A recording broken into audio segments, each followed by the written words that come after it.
Okay, so hello everybody. Welcome to Ecobeats, and I'm so happy that all of you could join me today. So before we dive into the session, I'd like to quickly introduce today's event as well as the larger context in which we're actually having this single event. So Ecobeats is an initiative by the participants of the Wetlands, Ecology, Biodiversity and Conservation course, the first ever certificate course of its kind, being hosted by the Fishing Cat Project, the IUCN, and the Future for Nature Academy. Today, we're joining the IUCN in celebrating the first ever World Species Congress, a global platform by Reverse the Red that strives to shine the spotlight on species and ecosystems under threat. Ecobeats will take you to the magical world of wetlands. Simply put, wetlands are ecosystems where land meets water. To be classified as a wetland, an ecosystem needs three things. One, water must be present at the surface for at least 6 months in the year. Two, the soils must be hydric or saturated with water. And three, there must be specific vegetation that's able to tolerate permanent or near permanent flooding. So I'd like to also take a moment to introduce my co-host for this event, Himaja. You can wave Himaja, who's also a participant in the wetlands course. Himaja works with the Fishing Cat Project and is documenting the dietary behavior of fishing cats as well as 2 species of otters in Chilika Lake, Odisha. And I'm Priya, a PhD student at ATREE in Bangalore, where I study the Myristica swamps of the Western Ghats, their hydrology, the wildlife that live there, and their many ecosystem services. I'm also a trained Bharatanatyam dancer under Srimati Nandi Mandal of Nandinik Dance Academy. And as a part of my work, I love using dance and storytelling to try and foster a love and respect for wildlife and wetlands among children. So if everyone's ready, let's begin. Today's session is meant to get you moving, your body, your arms, legs, and your face. Your facial muscles will and should move. So please don't be shy. Dance is about feeling, so skill is really not something that matters here. If you have 2 left feet, no problem. You can still convey emotions. We'll be dividing the session into 3 short stories, and everyone's going to have to help me in enacting it. It can't just be me alone. So it would be really good if people could turn on their cameras, so I'm not staring at myself. It would be pointless. And remember, there's no judging happening here. I'm also probably not going to be able to see you once I actually start moving, so don't worry. If you cannot see me, or if you want to pause and ask any questions or correct something, we can stop at any point. If you message in the chat, Himaja will let me know even if I can't read it. So don't hesitate to reach out. It's supposed to be interactive. And also it's just supposed to make you feel good and feel connected to yourself as well as to the surroundings. So let's get started. So everybody please close your eyes and imagine a pond. It's not a very deep pond, and the surface is a bit blue, a bit green. There are tall trees growing around the pond, keeping it cool, the surface dotted in shadows. Suddenly, you hear a flapping noise. A pond heron, a small whitish-brown bird, takes flight from the reeds beside the pond.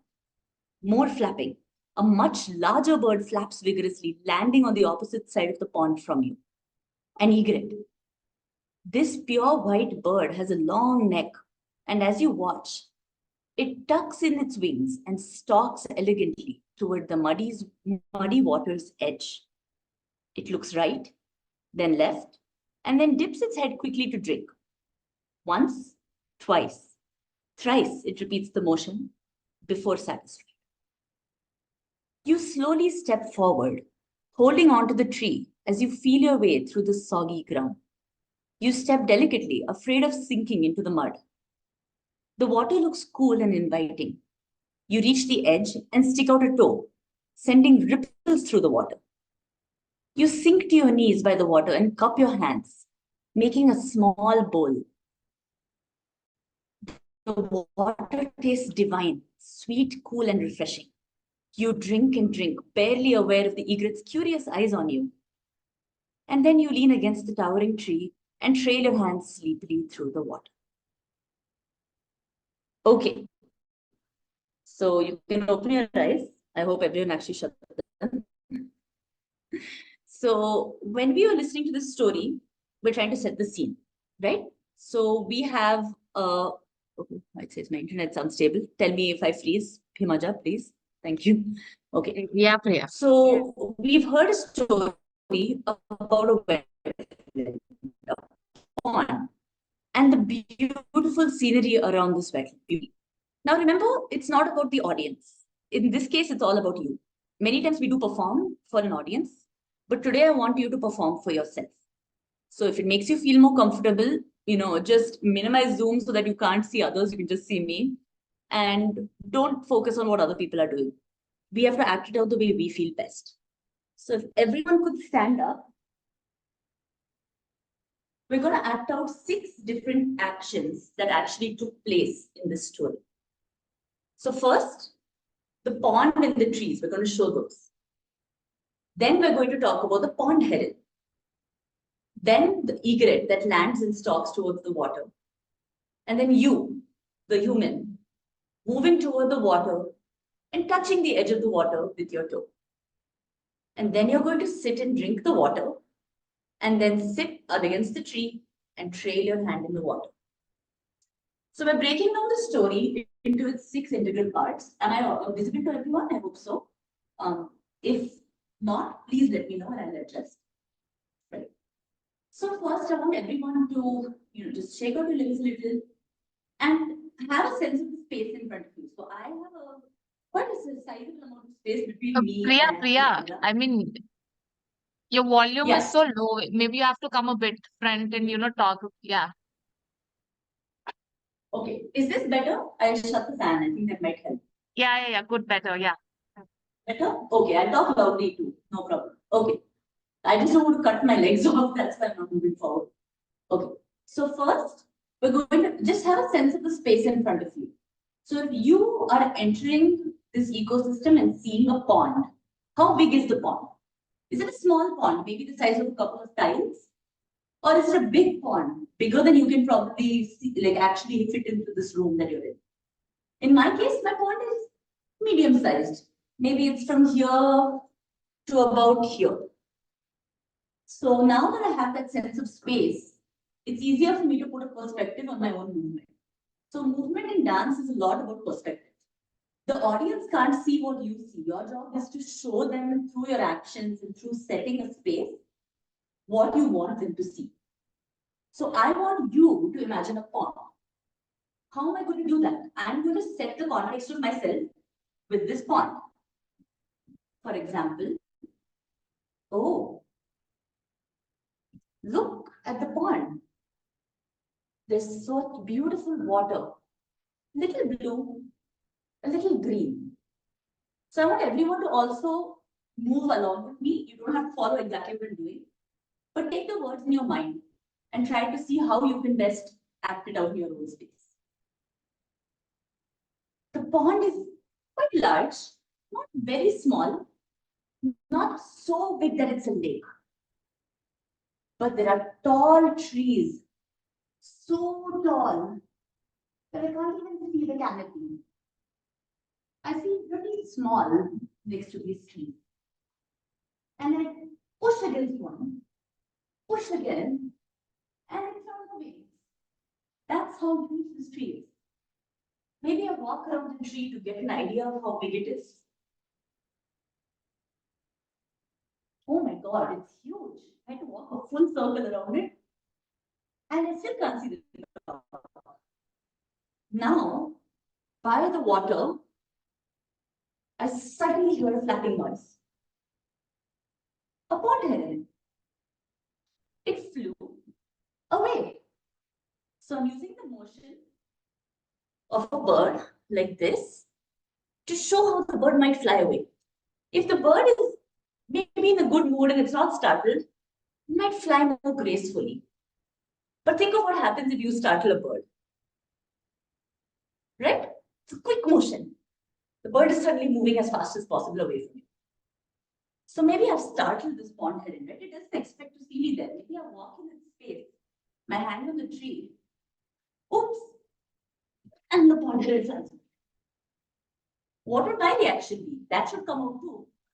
Oh, it flew away. That's sad. I look, I hear the flapping, but it's a more graceful flapping. And suddenly, a much bigger bird lands. So now I have become the bird. Why? Because the bird is so big and so grand. My hands alone don't do justice to it, right? Maybe for the pond where it's flying off, it was fun. But now I'm trying to show a big, majestic egret landing. So immediately, my whole body has to transform into the bird. So I'll show you how that happens. Say the bird's up in the sky, and it gets nearer, and it gets nearer, and suddenly, I am the bird. So in dance, a quick turn, or in any kind of acting relief, a quick turn can sometimes symbolize a change of character. So if I am me, and now I'm the bird, if I turn, it subconsciously tells my audience that this is no longer me. I am changing roles. So that's how a single person can play multiple parts. Okay, back to the story. The egret tucks in its wings. Now it's really hard to show wings on a bird if you're not a bird. And it looks kind of ugly to just do this. So typically what we do when we show a bird has folded its wings, just tuck them behind your back. Clasp your hands. And now we're going to move like a bird. Have all of you seen an egret? So egrets are pretty long necked and they have long legs. So in this case, to show that it has a long neck, one of my hands is going to become the neck. Think of this as like a puppeting activity. My hand is the head, the neck, and I am the body. So from my trunk down, I am the body of the bird. My head doesn't really play a role except to maybe show the slight bobbing motion. Now think of how the bird moves. If it's a small bird, it's probably moving on its toes. It's light. If you're a duck, you tend to move flat and low to the ground. So I bend a bit and I use my full foot. I'm a majestic bird, I'm an egret. But I'm still hesitant. So I lift my leg and put it. Lift my leg and put it. The whole body bends, right? The reason my whole body is bending is I'm trying to convey to the audience that this is not just a small bird, this is a majestic bird. Look at it. We are trying to make the audience feel a connection to the bird. So I move, and I move, and I move, and now I'm at the water's edge. And now think about any animal you've ever seen that's drinking water. They don't just bend and drink. No. They look for danger. So if I'm the bird, and this is my beak, my hand is my beak has to look where I'm looking, right? So my head can't go without the beak. Look, look, look. Why? You're trying to establish to the audience that this bird is showing its natural behavior, right? It's not me as a bird, it is the bird as a bird. So walk, look. Okay, nothing there. Walk and then catch. Look, catch. Look, catch, and retreat. So that's how we might show the action of a bird that's a little shy, a little nervous, trying to drink water or maybe catch macroinvertebrates by the side of the wetland, and it's afraid of being caught potentially. So using your entire body, using quick, rapid movements is a really good way of showing a bird. If I'm showing a snake, I'm never going to show rapid movements. As a snake, if I use my whole body to show a snake, I'm going to take up space. I'm going to move slowly. My whole body curves. Why? Because that's how a snake moves, right? We don't want to change the nature of the animal itself to suit ourselves. We want to change ourselves to suit the nature of the animal we're describing. So if I wanted to show a water snake, I could just use my hand and do this slow moving motion. Or if I have enough space, could use my entire body and do it. 1, 2, 3, and 4. Right? So it really depends on what you're trying to convey. Now next, what happens? The bird has moved away to the other side of the pond. And now it's my turn as Priya to approach the cool water. So now imagine if I'm wearing maybe pants or a skirt, I lift them up a bit because there's mud. And the way I balance my weight, I have to be thinking I'm walking on mud. I can't just be like walking as I would walk in the city, because that doesn't make sense. Imagine mud. Imagine the quality of the mud potentially be, oh, you could slip potentially. Okay, I'm at the edge. Now I'm going to reach out a toe and flick the water with my toe. Oh, how lovely it was. It was so cool. So I can look excited to show people that it was a good experience, not a bad one. If I do, maybe there was too much algae in it. It was a very good experience. So the way I look will convey that accordingly. Maybe then I'm like, oh, perfect. Let me drink the water. This is how we typically should drinking, right? We cup the water and we drink it. Our hands become a bowl. So maybe if I'm at the water, I'm going to cup it and drink. Cup and drink. And how do you look when you're drinking cool, fresh water? You look relieved. So make your face feel that relief. It should come out in the way your body language is moving. Okay? And then finally, I sit down. Let me sit by the water. Now that I'm sitting, I'm leaning against the tree. Maybe I can set some context by patting the tree behind me so people know I'm kind of leaning against it. And I trail my hand in the water like this. How cool and lovely it is.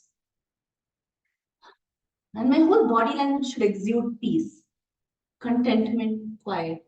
So if it's hard to imagine doing this, think of yourself just sitting in a really peaceful place, maybe your favorite armchair at home, and how you would feel. So relaxed. When you feel relaxed in your head and you tell yourself you're relaxed, your body is going to respond. That's how our bodies are made. So if I'm telling myself I'm really relaxed, I imagine myself in my favorite place, in the dance as well, it's going to be conveyed. So that was the first exercise, and I'll take a second to see what you all thought of it as well. But the idea behind it is we're supposed to feel the emotion in whatever we act, even if it's something that's not human. If I'm trying to tell a story, it's like I'm trying to paint a picture. I have to hope that my audience sees the same thing in the painting that I put into the painting, right? So the way I make the brush strokes, the way I add colors, that's all going to make the audience think a certain way. The same thing is true for dance. The way I look, the way I move, the way I feel is going to communicate to the audience how they should feel. So are there any questions or comments at this point? No questions, Priya, as of now. Okay, in the chat. Explanation of us being a small bird and then how your entire body becomes a big bird. Well, that's part of the fun actually. It's completely being, I'm not myself anymore. I end up becoming something else, and that's part of the fun. So that's what I hope all of you are also taking away from this, that it's just acting. It's just becoming another character. So please do turn on your cameras and follow along, because I can't see you, I assure you. And it's somewhat more fun when you feel like you're actually in a performance. And even if I can't see you, I just hope you're doing it in your own space. All right. So now let's take it to the next part. Okay, we're going to now try a different type of animal movement. We've done the sort of hesitant pecking motion of a bird. But animal movement does form the basis of most dance forms. Our ancestors learned to embrace different types of motion by observing the movement of life around them. Not just humans, but non-humans as well. So today I wanted us to take a lesson from the movement of one of India's small wild cats, the fishing cat. So how many of you have actually heard of the fishing cat? Maybe not a lot. Okay, some of you have. Great. And I can't see some of you, so I won't know. But yeah, great. So I want to quickly show you a small clip of the fishing cat moving, just to introduce you to it. but I want you to look at the way it moves, both on the land and while it's hunting. So the focus of this should be looking at the movement. Let's see. I'm going to share my screen. Share this.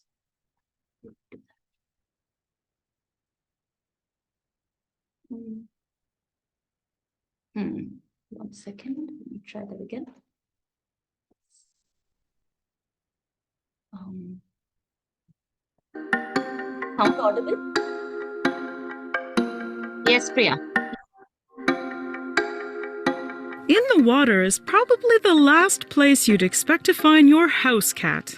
Yet, in the water is where this small cat, the fishing cat, dominates. With too much competition from predators on land, fishing cats were forced to explore a new niche in order to survive. They turned to the swamp. In order to conquer this new biome, fishing cats had to develop a whole series of adaptations. In the world of small cats, fishing cats are fairly large. Their larger size allows them to wrestle large fish out of the water. These stocky cats have short legs, deep chests, and most unlike other felines, they have short, stubby tails. Spending most of their time hunting in the water, these cats don't need long, graceful tails to help them balance. All right. So that was a very quick introduction to the fishing cat. And more importantly, a very quick introduction to the way the fishing cat moves. So for this next part, I am going to lower my screen because I am going to become a fishing cat. So I hope you all will also become fishing cats along with me. So before we actually act on the movement of the cat, can someone unmute and tell me what would best describe the motion of this cat? I can't see if you raise your hand, so just open up and speak.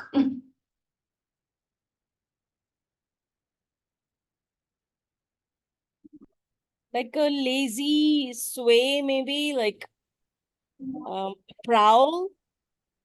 Okay, a prowl. Okay, why not? Anyone else? Any other way of describing the cat?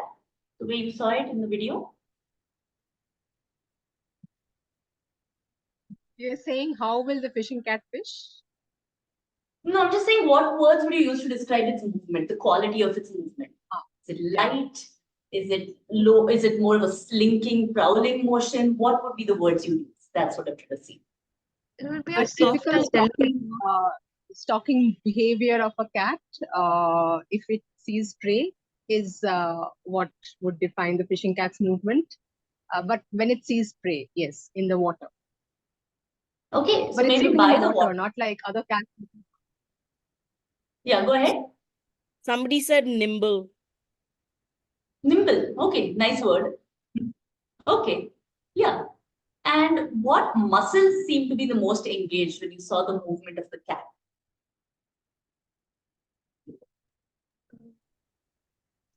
shoulder part. Exactly. So in a cat, and I've unfortunately spent a lot of time trying to talk about tiger and leopard safety to kids, so I do have experience with this now. But in a cat, this muscle is what moves the most. So the way my shoulders move is going to define if it's a big cat or a small cat. If I'm a tiger, I'm going to move like this. My whole body is moving with it. And I'm trying to give off this feeling of, I don't care. I'm the biggest guy ever. I am not afraid of anything. If I'm a smaller cat, I might want to get to my location a little more quickly because there could be something bigger out there, right? So the way I look also is going to matter. A tiger doesn't look right and left of it. It doesn't have anything to fear. Anything smaller than a tiger is looking. I want to make sure you're not about to get eaten, right? Or attacked. Now, if I'm a fishing cat and ahead of me is the pond, if I just go like this up to the water, the fish are going to run away, swim away. So how am I supposed to move? Maybe what Madhu said, right? Prowling. How can I as a person become a fishing cat? From standing, I'm going first on all fours. Loosen your muscles and sort of keep yourself centered on all four. And then remember one thing. When your right leg moves, your left hand moves. That's what keeps you on balance. If my right leg and right hand move together, I'm going to look like this.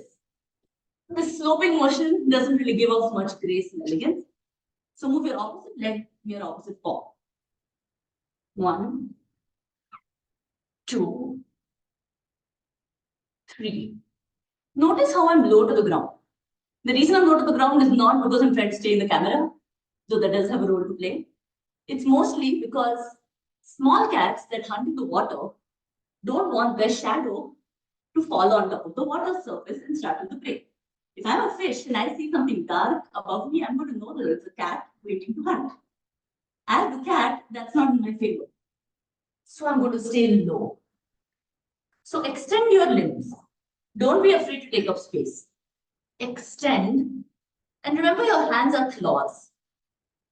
Curve your fingers a bit. That will help with the movement. If you keep your fingers wide, you go heavier. If you keep your fingers curled, you end up moving lighter because you can't balance on your fingers for long. So I'll put a lighter frame of movement if my fingers are curled. And now, say the water is here. I come up to the edge of the water. Now, how does the cat catch its prey?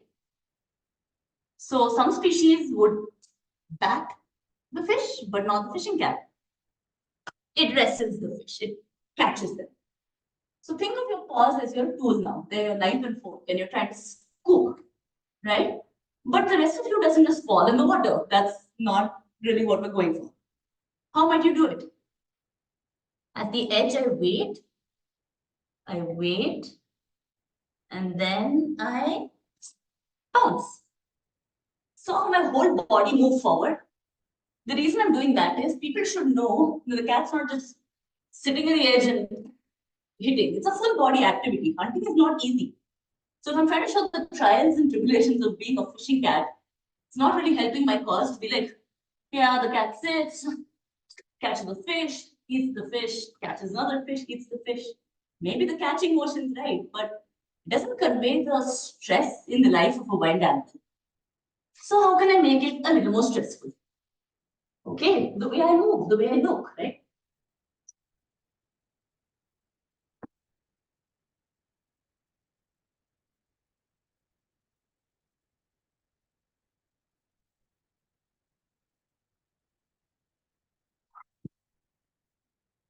Right? The way I moved forward itself showed stress. Now I have experience doing it, so I'm not expecting everyone to do it flawlessly.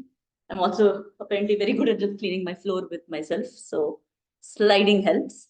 But what I really want everyone here to get from that is the fact that your whole body has to transform. You can't show the movement of a cat without thinking like the cat.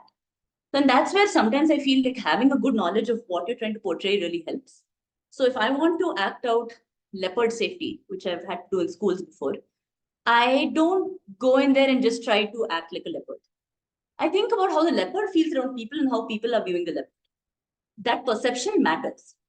Because now if I am trying to show that, let's go back to the fishing cat. I'm trying to show that the fishing cat is under threat, that it's scared, that it's losing habitat, people are threatening it. It doesn't do me good to just be like, I'm the king of this jungle, look at me, right? Because my audience will think, oh, it's fine. Doesn't seem like there's a problem. Let's just enjoy. But to make that stress come in the audience, it's really useful if I show the stress in me, the cat. So it's really important to know what issues your species faces when you act it out. That egret doesn't really fear much. So it was flowy motion. But still, it feared predators, right? So it looked everywhere.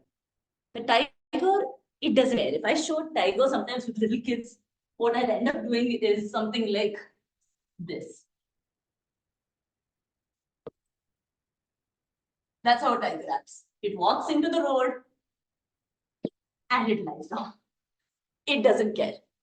So sometimes just doing that can give off that the kids laugh. And they realize that, hey, it's just like a big cat. It's not out there trying to hunt me. So the way you portray with yourself can actually really help influence how people view the situation and the animal itself. Any questions or comments before we move on to the third part? Okay. So now the third part is a little different. So for this, we're going to have a story of a wetland under threat. And we're all going to act it out with just our faces. So this part, I want everyone to turn their cameras. No moving.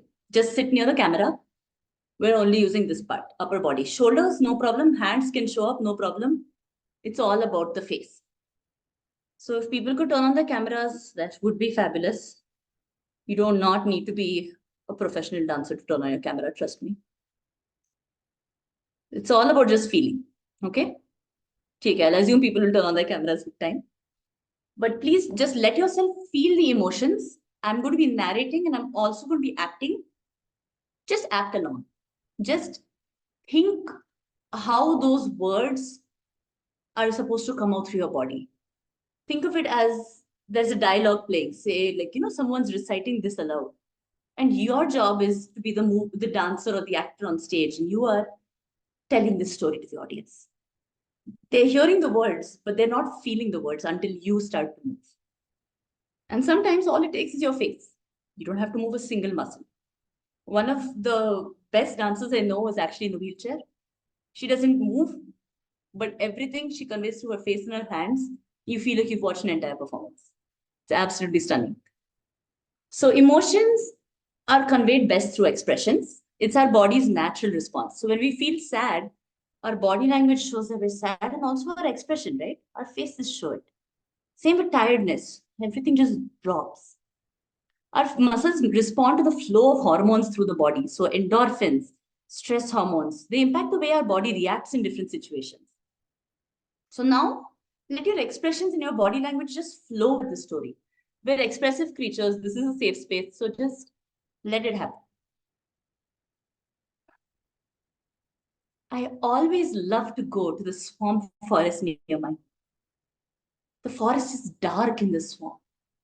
The ground beneath my legs is moist and ready to suck me up, but it's home.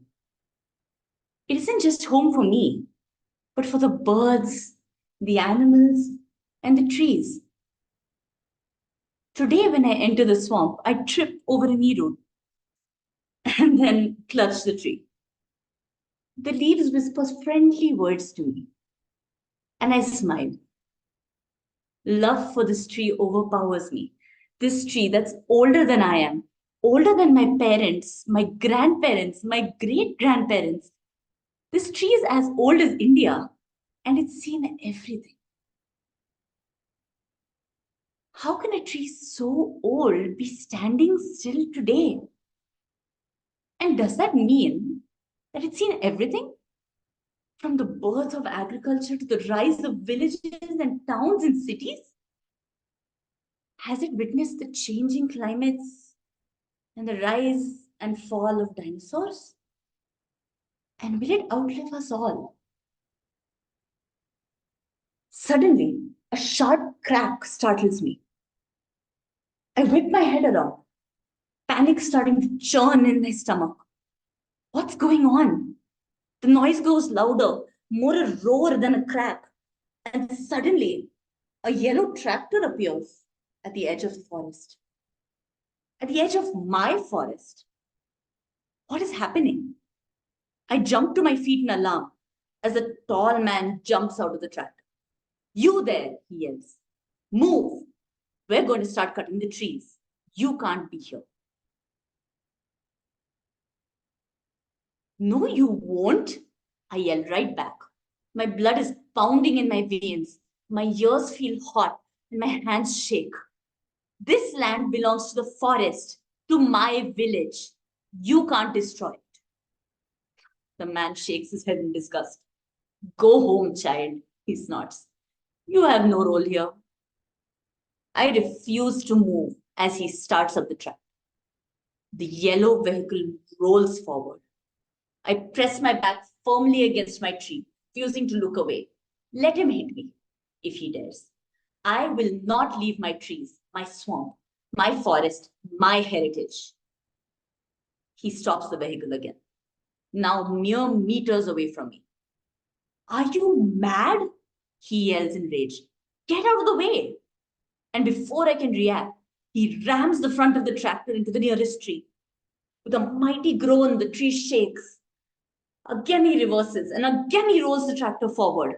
The tree screeches in pain, and I feel it in my bones.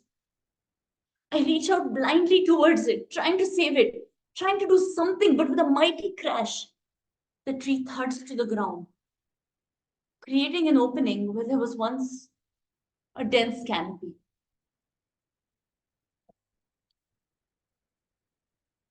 I look at the man silently. How could he do that? How could he kill such a beautiful tree, a creature far older than him? Had he no shame? Had he no morals? I stare at him, disgust filling every line of my face until he has the grace to look away. I'm going and getting your villagers and they'll make you move, he snaps. He jumps out of the tractor and stalks away, disappearing into the forest. I laugh, bitter. Funny, isn't it? That he actually believes that this village will cut down the swamp, take his side over mine, that they will condemn the swamp forest when it's lived here far longer than we have, when we have no rights over it at all to choose its fate.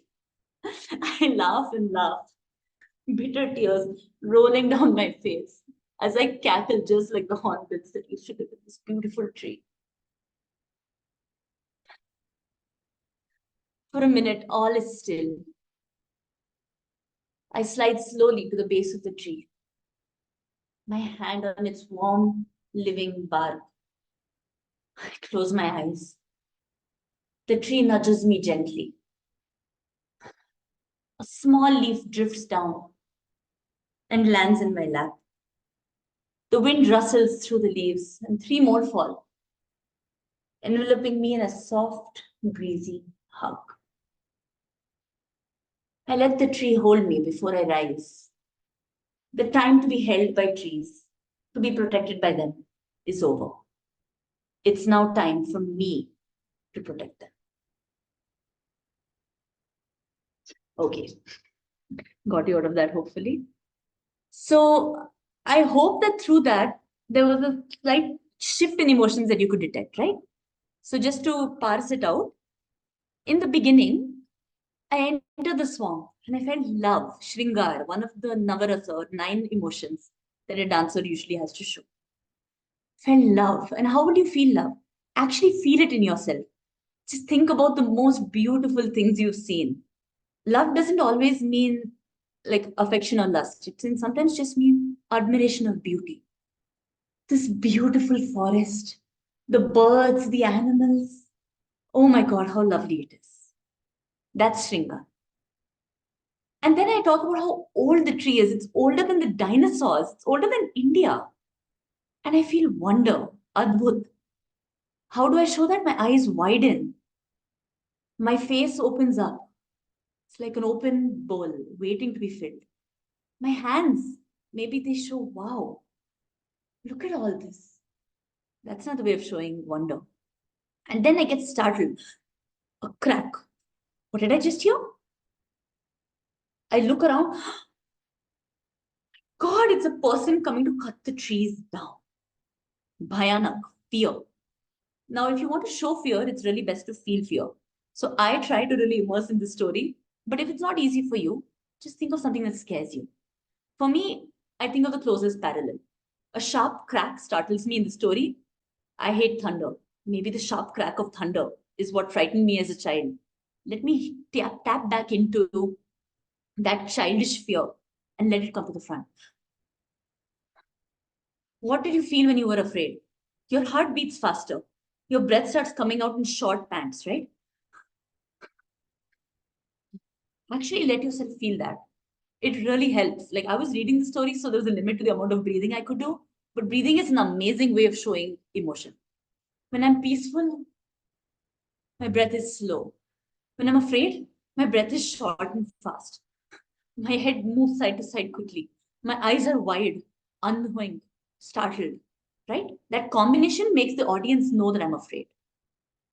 And then when he says we're going to cut the trees, I feel angry, raudra, anger. You can't come here, right? How do I do that? I close everything up. I clench my fists. My body becomes tight. I hold my chin erect. I'm angry. I'm ready to fight. So get into a fighting stance. Grit your teeth. Your jaw becomes firm. Your eyes slit. Show the audience that you're right.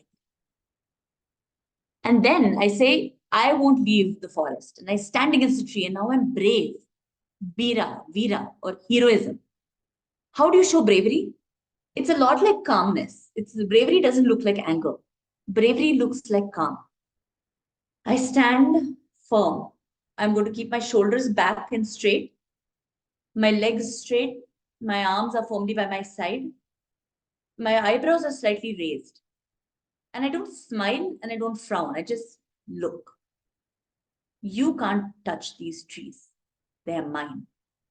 That firmness and that resolve has to show in all parts of your body, not just in the words, right? Hold yourself erect. This is why when we act like kings, usually in dance, we hold our bodies erect. As if you're sitting on a throne. Be worthy of that throne. Sit straight.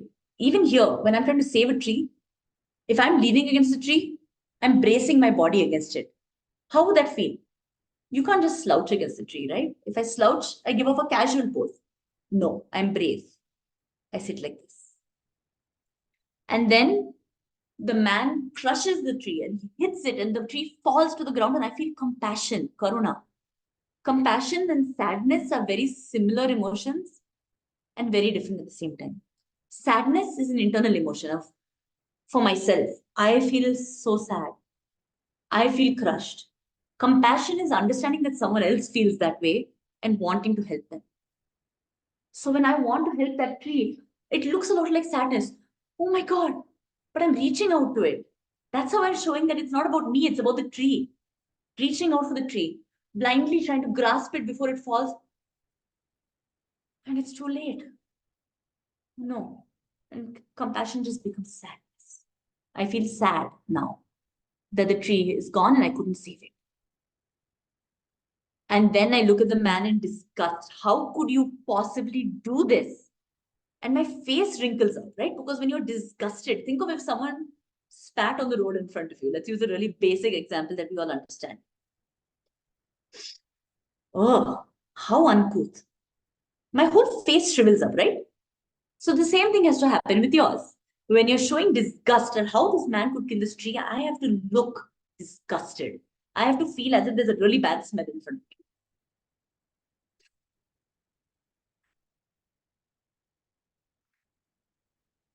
Tightening your body, scrunching up your face, slightly cringing away from it. All of that shows disgust. And then I laugh. Bitter laughter, maybe, but it's still laughter. And that's called hasya. Now, hasya can be comical, where I'm laughing at something funny. Look at the cute animals. How sweet they are. Look at the children playing. Or it can be bitter laughter. You think you can best the forest? Fools. And in the way I show that laughter is different, right? Either I'm full and open and happily laughing, or it's a controlled laughter. It's on the line of disgust. So hasya can come out in many ways. It can also be that I'm mocking somebody. You think you can do something? As if. That's also hasya. But in a different avatar. It's a different way of showing it. And then I feel peace. I sit under the tree. I let the tree embrace me and I just think, oh, if only life could go back to the way it was. Again, think of pranayam, think of deep breathing. Inhale, exhale. Let that feeling of peace wash through you, the dancer. It's no longer about the audience, it's about you. Imagine yourself just leaning against that tree. I'm home. Everything's going to be okay. My whole body relaxes when I say that, right? My face softens. My smile softens. It's no longer tense. My eyes droop. My eyebrows lower. All of that shows that I'm at peace. And that's how you can kind of convey all the 9 emotions through just one simple story in dance. So we'll do a quick wrap up then, because I think we're nearing the end of the time. But I really hope that the main takeaways that you all got from this are: one, it's really important to tell stories, that it's not just about giving facts to people that wetlands are disappearing. And I'm focusing on wetlands because, one, that's what our course is about, and two, that's what I work on. I feel the pain of the system I work in to some extent, and that can't be shown through any scientific paper. But when I'm talking to people and when I'm trying to convince people to make change, the emotions, letting the emotions come to the surface can be the most effective tool.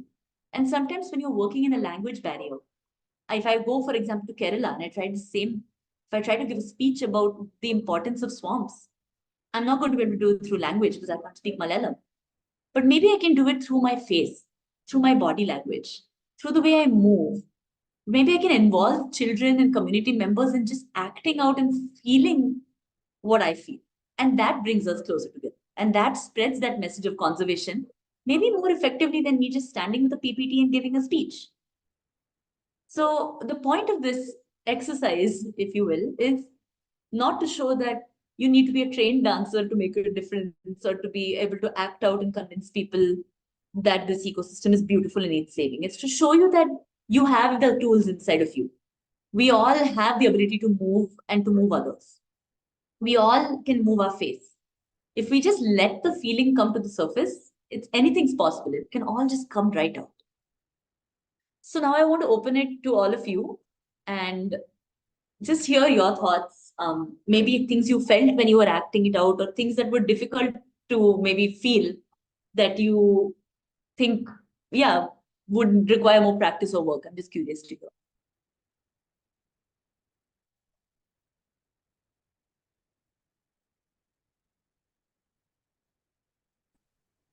Hi, I'm Valerie from Delhi, and this was a really interesting workshop. I really enjoyed it. I've trained in dance for many years, but it's been many years since I've not been dancing, so it was like coming back to it. And it would be so, I don't know, I was just thinking if you do a series of these workshops, like regular workshops, because today I wasn't set up to move, unfortunately. But if you could plan a series of workshops, that would be so nice to like experience this through dance for ourselves. I mean, yes, we want to take it to the community, but I think it would be so great to experience it for myself as well. I'm so glad you feel that way, because it's about feeling it yourself. Honestly speaking, it's one thing to take it to the community, and that requires a little bit of confidence and the ability to also not care so much about how others are potentially perceiving you. But the first step is letting yourself feel what you're trying to teach, right? Or what you're trying to tell, the message you want to spread. So I think that's a great idea. I mean, just having more workshops for just our own joy, like being able to just move and feel the subjects that we care about. So thank you I so much. strongly feel that I took up a career in conservation and nature because I was so influenced by our cultural practices, through dance and music, because nature is such a big part of, classical arts in India. And I just feel they had a really huge influence on me. I completely agree and feel that as well. So thank you so much for attending and for contributing like this. Thank you. My name is Sandhya.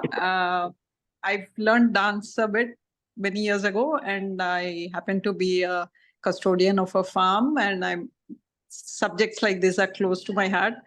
This was really wonderful in the sense I did not realize that nature has so much to visualize and offer. When you were first reading for the first part of it, I mean, before signing up, I thought this is going to be very complicated, but just listening to you felt like, oh, this is not really difficult to communicate.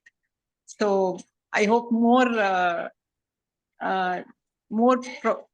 dancers kind of take topics like this and use it for communication, because I hope it becomes more mainstream rather than sticking to the traditional classical formats. So thank you so much. Thank you. And one of the people who actually inspired me to like even get started with this kind of thing is Revanta Sarabhai, if anyone knows of him. Okay. I mean, he's Mrinalini Sarabhai's grandson, and he's a beautiful Bharatanatyam dancer. And he did this wonderful performance to a traditional song about how, oh my God, what's wrong with the world? And the original song is probably a composition about how we need to pray to God. And he changed it to technology and how he's waiting for his girlfriend to call him. And he is texting and he is on the laptop and he is Zoom calling and she's not answering. And he's like, where are you? And then she opens the door and she's there and he's so excited. And it's like how we usually show like, oh, the Nayak or the hero sees God and is excited. He completely transformed it into a modern day setting because his audience was school kids and he wanted them to enjoy it. Yeah. And I loved that idea. Just, taking traditional themes, taking traditional emotions and gestures and giving it a whole new playing field. Yeah. So Yeah. that's really how this came about for me, this thought. Yeah, I had once really tried to reinterpret Natyam Karishe Bhudevi Padagatam Kshamaswame to talk about conservation and, how we are, doing more than stomping. Or maybe stomping is or maybe stomping is a metaphor for what we are doing. So I really love things like this. So may more of us do this. Thank you so much. Thank you. Hi, Priya. This is Jyotsna here. I'm from Bangalore, and I really enjoyed your workshop. It's a new perspective for me to join. I'm a trained dancer too, but joining animal and conservation in art for me was the first time I experienced it, and I think it was a wonderful experience. And I hope that this perspective will be continued and we'll be a part of this journey so that we get aware of our surroundings. And like many of us who are trained dancers, we really don't understand that we have to be contextual with the surrounding, and we get so engrossed in the storyline that we forget the context. So this was a very good attempt to bring that perspective in it. I really enjoyed it. Thank you so much, Priya. Thank you. Thank you so much, Jyotsna. Hi, Priya. This is Bharatanatyam Venkatesh. And unfortunately, even I wasn't set up to take a video call today because I wasn't sure. But I feel like I'm the one that truly missed out. Your workshop was really amazing. And to Sandhya ma'am, I noticed that you are a dancer with the narrative part where she was the one who was expressing the most beautiful amongst the rest of them because towards the end, the third part where you were narrating the story and we had to do the Navarasas, I found like her expressions were really quite beautiful. So I just wanted to give you my appreciations. And also the way in which you had coined the story was really beautiful because it helps you go through the emotion from a first person point of view. And I feel like if more people are able to cultivate that sensitivity towards nature and actually go through the emotion themselves, then they'll probably start being more conscious about just the way they live. So it was really wonderful. That portion, the third part where you gave the narrative and asked us to go through the feelings, I thought was very, very powerful. So thank you once again. Thank you so much. Really happy to hear that. Thank you. Did anyone feel uncomfortable at any point with like having to actually bring the emotions out? Because that sometimes does happen in, when we're actually on this kind of a platform. I'm just curious. Not uncomfortable, but I felt like my face muscles weren't working. Like I remember if you dance regularly, your face muscles move. And then I was like, my gosh, they're so stiff. And then I told myself I need to dance so that I can get them moving, which is why I suggested, I would love to be part of like a series of workshops and that would be so nice. Yeah. We'll definitely try to do something like that.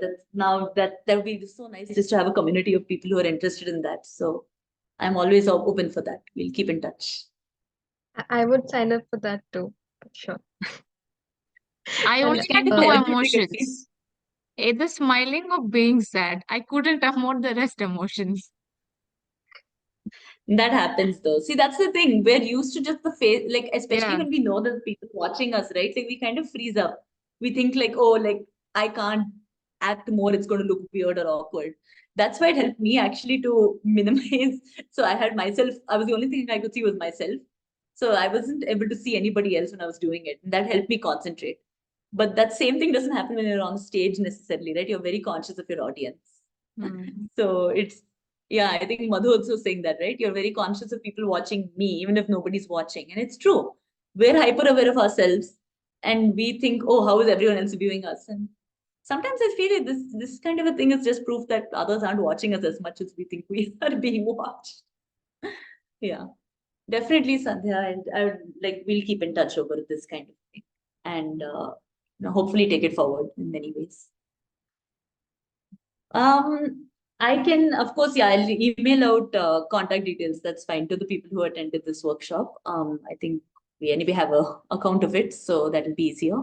And thank you all so much. I mean, it took a little longer than 45 minutes, but I hope it was well worth your time and you feel relaxed and happy after that.